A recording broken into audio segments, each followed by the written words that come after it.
Lord forgive me for this trap shit. Sergeant Smack make it backflip. Telly Hank did with the action. With the Vato speaking Spanish. Frank Matthews how I vanish. Poof. Came back like I'm King Tut. Gold BBS is on a beamer. When Fat Cat was 10 queens up. Ball off the profit, not the re-up. Fly like Puerto Rican Jesus. Uptown like I'm Baby May. Just caught a touchdown from the bay. 85% of the world population is easy led in the wrong direction. 10% of the world population is going to be the rich who lead the 85% of the population in the wrong direction. And it's just going to be 5% of the world population who is going to lighten the world population to the truth about the almighty, true, and living God. A lot different this time. My friend Bar Kemp, he's older, he's around 18 at the time. And he goes, he's a 5%er. So I'm sure if the 5% of the people that was 5%ers here, it's supposed to be a real righteous brother, very righteous, supposedly. Tonight, police say they have reason to believe a deadly explosion and fire in Queens was no accident.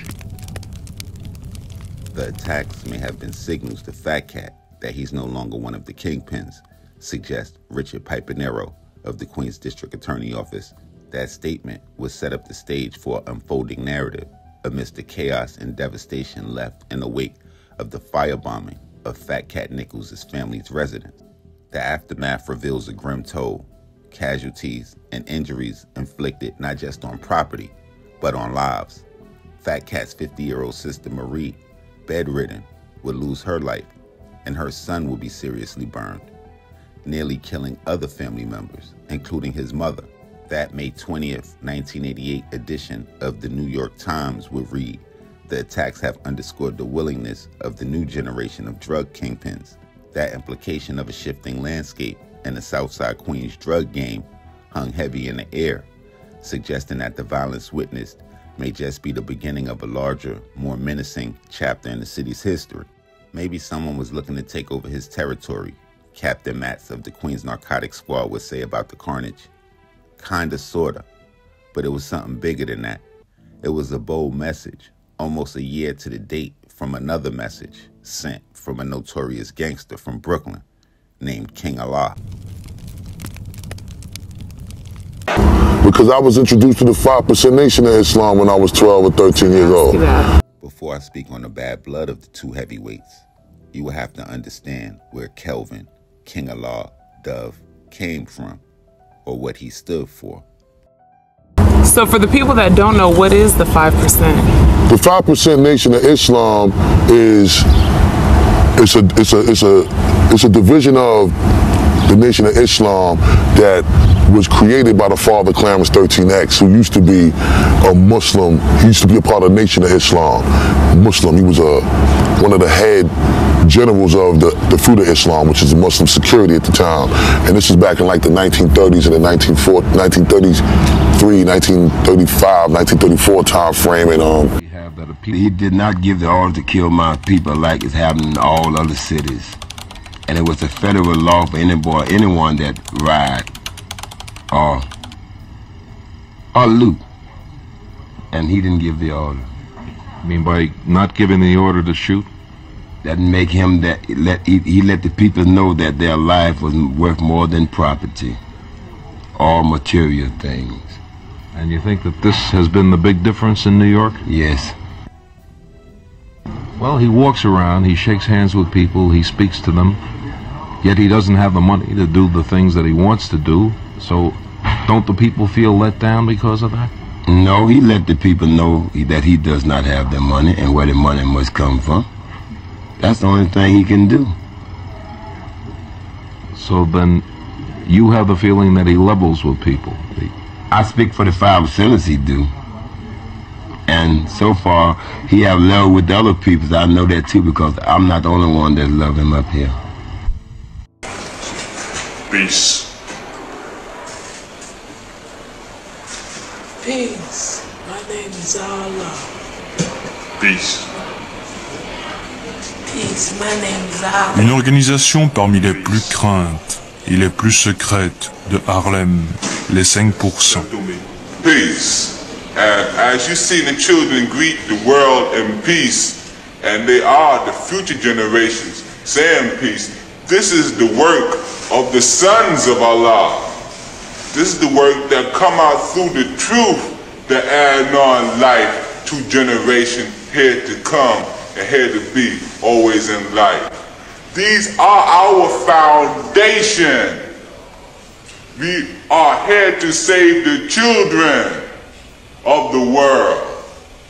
The parents in the very near future, when they see themselves not fit to educate and qualify their children, will come and recommend them to be a 5%er, and the children got to do their job to teach the parents to be civilized people, because the world is uncivilized, and these are our works, our children, and all come in the name of Allah, with the supreme being named. That God bring about a different change that the world been seeing misery of, that live in love, peace, and happiness, with the knowledge of each man upon this planet Earth that he is God, and the original black man is God, the founder of all men upon the planet Earth. We the 5%er here, we represent ourselves as God through our true knowledge as God. That's true. What do you think about that demonstration? Well, if they go to Vietnam, they went on their own. The 5%ers, see, we know that Allah is God, and we ain't gonna worry about it no more. You're not gonna worry about what? We ain't worrying about Vietnam. If you went over there, you went on your own. See, we give respect to the government 100%, while we know what the government is doing for the people out here. See, we are 5% of poor righteous teachers. See, we know everything. See, we respect the government at all costs, while we'll back him up, because we know he's doing his job, while we out here to do a job also. That's why we're here. What do you think about the job they're doing, the government is doing everything right and exact. That's the way it's supposed to be. The government has always been right and exact. They doing their job and we doing ours. The 5% is going to do their job in the poor part of the planet Earth. What's crazy to me about this story is I found a Facebook post that was like deja vu of my first encounters with the 5% Nation. It read, I was about 14 when my brother-in-law came home from jail and said he had some lessons. He shared these lessons with us, saying that they were God's, him asking more questions than I did at my younger age. The random online poster would reply, God's? What do you mean by God's? To which his recently released brother-in-law would reply, well, the father said that we were God, masters of the universe, the fathers of civilization, and gods of the universe. The author of the Facebook post would say, then he took me and some young brothers up to Harlem, where we met some brothers named Bismi Allah and Kareem. This was in Harlem around 1964, and these were the firstborn that the Honorable Clarence 13X had taught. Based on the pictures as proof, Kelvin, King Allah, Dove was right there. What's the difference between the job they're doing and the job you're going to be doing? See, we're going to be building. We're going to build a black nation that's going to be all wise and righteous. And we'll obey. That's right. Based on the rhetoric, people on the outside would probably look at the 5% Nation as a black power organization, or even a gang, based on the actions of guys like King Allah and probably other members. This notion might stem from where the organization has its strongest ties, behind a wall, with a lot of members finding knowledge of self behind a wall. I'm sure for many of them, when they got out, the streets were still the streets. But long before there was Bloods and Crips in New York, there was 5%ers. And in the dominant days of the Spanish gangs in the New York jail system, like the Latin Kings or the Nietas, just like some who were on the streets at that time, like the owner and creator of Carl Canal would admit, a lot would join the organization for protection.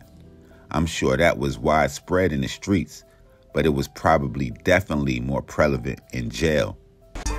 At that time, you know, I look at nowadays, and you got the Bloods, Crips in New York, and it's like, when I was growing up, like, you couldn't sell drugs in front of old people. Like, you had to have respect. And that was all from the 5% Nation of Islam. was because, you know, oh shit, I never did that before. Was because, like, it was a righteous standpoint. So when we started and then we went to jail, it was a whole bunch of 5% influence. There wasn't no gang members and things like that. So you would have to be tough, but then you would have to know your lessons. You would have to know your mathematics. You have to know what you were talking about. You know, when I grew up in Brooklyn, we got knowledge of self when I was like 11 years old. My name was Naquan Barshawn. God Allah. Were you 5%er? I was a 5%er too. 5%er. Yeah. Prince Love. That's your attribute. Yeah. His name. So we had to study these lessons that tells you about the black man and our essence, supreme being. Interesting. And you couldn't come outside unless you knew your lessons. Oh, you get fucked up. Get fucked up. Some would say that Fat Cat and King Allah first crossed paths via the Nation in Harlem in the 1960s, with Fat Cat being widely known of being one of the founding members of the legendary Seven Crowns. That's not too hard to believe. It's unclear exactly what started the feud, but with King Allah being 5 years older than Fat Cat, he probably saw the younger drug trafficker as a target. Whatever the case was, by 1987, things would escalate to another level. Even though Fat Cat was in jail by that time, after a raid on Big Mac's Deli where police would find 2 guns and $180,000, it seemed like with his incarceration, he would become a constant target of robbers.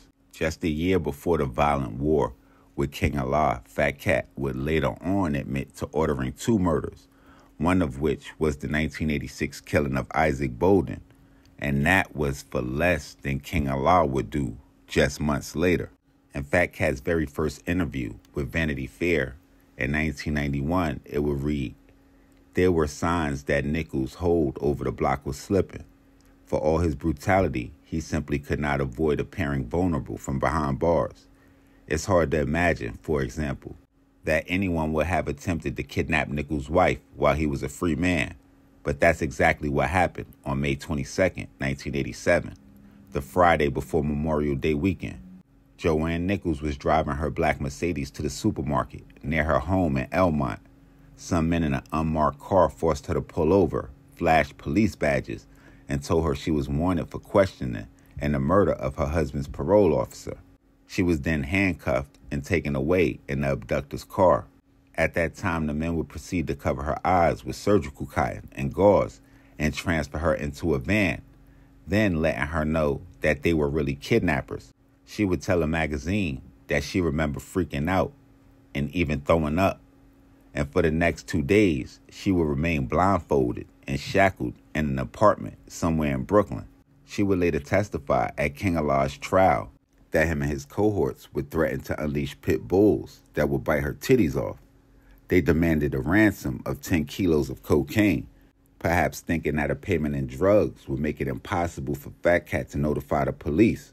Vanity Square would state that Fat Cat actually thought that the abductors were the police and the kidnapping was another sting operation. And it wouldn't be too long after that where King Allah and his henchmen would realize that they weren't going to get any drugs, and they would end up releasing Joanne for $77,000 in cash that would be dropped off to a White Castle in East New York. I'm thinking it was the one not too far from the old Models in Starlight City in Gershwin. Fortunately for Joanne and Fat Cat, and unfortunately for King Allah, Joanne's family would call the police after the abduction, who were on hand to take down the kidnapper's license plates.